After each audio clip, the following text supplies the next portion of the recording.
It was 2:45 a.m. I'm fast asleep. My 7-year-old daughter Mandy is sound asleep in her room. Or so I think. As I lie down in my deep slumber, I hear a blood-curdling scream that instantly awakens me. The sound of Mandy screaming bloody murder makes me jump out of bed and dash down the dark hallway into her room. Her door is locked. I become fear-stricken and start yelling at Mandy to open the door. Then, there is silence. After about maybe 30 seconds, Mandy calmly opens the door.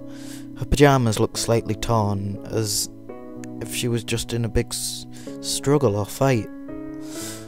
"What the hell's going on?" I immediately asked. "Jeff snuck into my room and asked if I was tired. I said no, and he jumped on me like a maniac." Jeff. That name. That's when it hit me. Mandy told me a week ago she had saw someone in her dreams that told her his name was Jeff, and began acting like Jeff was an imaginary friend. I didn't know what to think at first. After all, she's only 7. Kids have wild imaginations. This time, I knew this Jeff was more than just an imaginary friend. I'm the biggest skeptic, I know. But this time, I was really getting scared.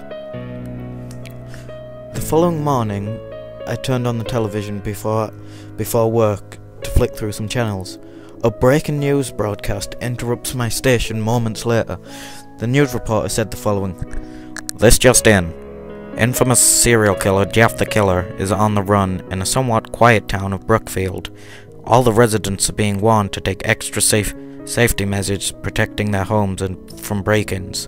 The new curfew, until further notice, has been changed from 11:30 to 6:30 p.m. Mother of God, I said out loud to myself as I dropped the remote.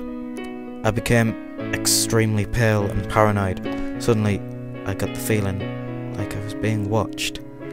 I've heard all those fake Jeff the Killer stories online, but I didn't think it had ever come to reality. Go to sleep? Fuck that. I knew I was in for a series of restless nights, tossing and turning in my bed, which I knew probably would become my coffin soon.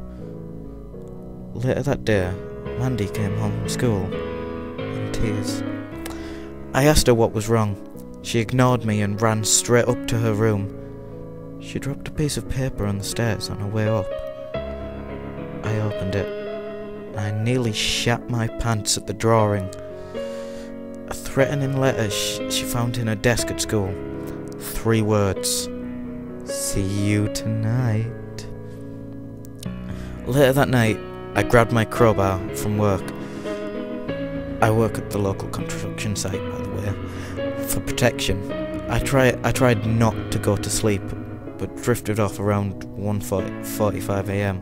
Exactly 1 hour later, I am awoken again, same time as last night. This time, no screaming, just a loud bang. I grab my crowbar, ready for a fatal battle, and slowly creep down my hallway. Halfway down, I hear Mandy scream again. I ran for Mandy's door and tried to open it with the knob. After an idiotic failed attempt, I burst down the door with a kick. On the floor, Mandy is lying there, unconscious. Standing over her is a boy with black pants, a white hoodie, although it was stained with what looked like blood, greasy black hair, and worst of all, it looked like his eyelids were burnt off, and a big, evil smile that seemed to be in the form of a Chelsea grin. "Shh!" the killer finally spoke out. I dropped my crowbar and froze in fear. Big mistake. Jeff lunged at me with his blade, and the last thing I remember was Jeff whispering those famous words, "Go to sleep."